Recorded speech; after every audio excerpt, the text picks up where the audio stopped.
just because his boss deliberately made him stay late. He pulled out the gun tucked in his jacket.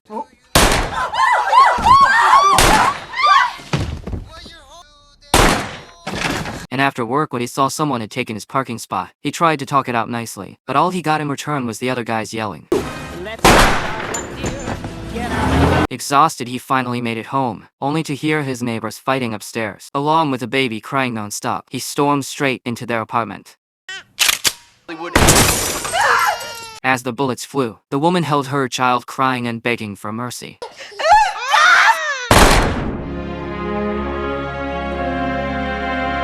Just a few days earlier, he was still a timid pushover. Every night he could hear his neighbors arguing. Even though he asked them several times to keep it down, they always said sure thing, but nothing ever changed. This day Sam was kept up all night as usual by the noise. He headed out to work, but his annoying neighbor had parked right in front of him again. Sam had no choice but to go find the guy and ask him not to park in front of his place. Listening to the guy go off on him, timid Sam didn't dare talk back.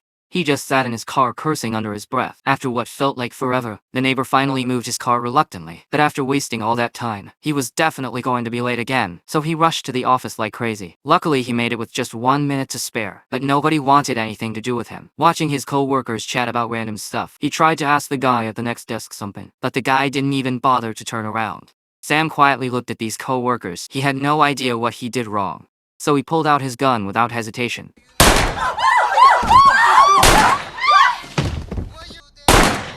But all of this was just in his head, and right then, one of the executives suddenly called him over. Sam thought maybe something good was coming, but he never expected that the receptionist had reported him for harassment, and the boss was going to fire him on the spot.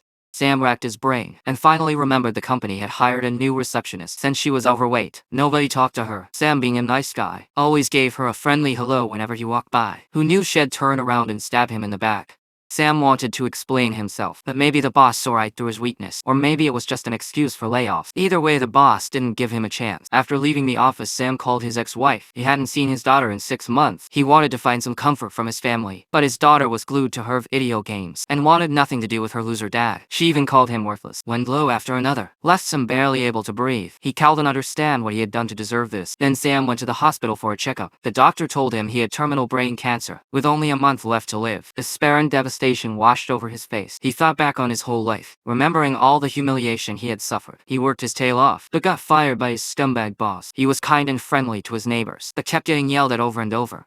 His daughter was his everything, but even she had completely given up on him. That night after getting home, Sam lay quietly on the couch. But right then his daughter called him in tears.